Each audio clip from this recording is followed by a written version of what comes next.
Hello. TLMs, that is teaching learning materials, are becoming very popular these days. They not only serve as a source of attraction for students, but they also help them to concentrate on the topic being taught. And making TLMs is not very difficult. We don't need many fancy materials, many expensive materials to make them. We can make them by using any waste material which is present, which is lying near us. For example, this is a TLM made by using an old wedding card. So let us see how this TLM works. This tells us about the states of matter. So let us first see what is matter. Anything that has mass and occupies space is called matter. Matter can be perceived by our sense organs. That means we can see it, we can touch it, feel it. All matter is made up of small particles and we call these particles molecules. On the basis of physical properties, we classify matter in three types: solid, liquid, and gas. The arrangement of molecules in solids, liquids, and gas is different. Let us see how. So here is a comparative picture of solid, liquid, and gas. Let us start with solid. These red circles are the molecules. So in a solid, we can see that the molecules are very closely packed. There is very less intermolecular space between them. And because molecules are very closely packed, the force of attraction between these molecules is also high. That is why the molecules have a fixed shape as well as fixed volume, because they cannot move much within this limited space. Solids have high density.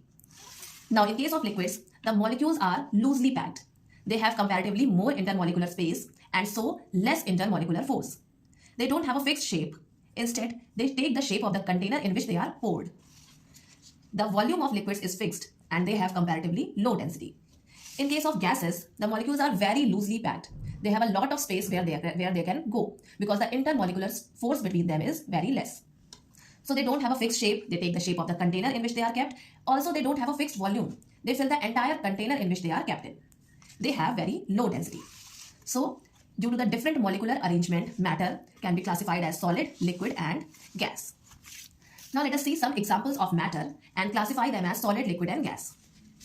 Milk. You can say that milk has a fixed volume, but it does not have a fixed shape. So it is a liquid. Now let us see next. Rubber.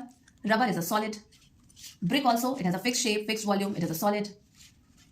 Argon is a gas, carbon dioxide, both these are gases. Oil, it takes the shape of the container.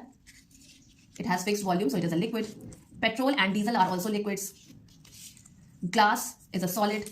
Ozone is a gas. Helium, it is again a gas. Lemonade is a liquid. Water is again a liquid. Now sand, it is solid. Wood is also solid. Rock, plastic, and ice, all these three are solid. Juice, it is liquid. Methane is a gas. Honey, it is liquid. Nitrogen is gas. Hydrogen is a gas and blood is liquid. Steel is a solid and oxygen is a gas. So we have divided all these examples of matter into solid, liquid, and gas. Now these states of matter can be converted to each other. When we heat a solid, it melts and becomes a liquid. And when liquid is further heated, it evaporates and becomes a gas. Let us see in this. Change of matter from one physical state to another. When a solid is heated, it melts and becomes a liquid, and this process is called melting. When liquid is further heated, it evaporates and becomes a gas. This process is called evaporation. The reverse process also happens. When gas is cooled, it condenses and becomes liquid. This process is called condensation. And when liquid is further cooled, it freezes and becomes a solid. This process is called freezing. Now there are some special solids which on heating directly go into the gaseous state. They don't go in liquid state. Such solids are called sublimates and this process is called sublimation. And when a gas directly converts into a solid on cooling or pressurizing, then this process is called deposition or desublimation. The example of sublimates are camphor, dry ice, naphthalene balls, mothballs, etc.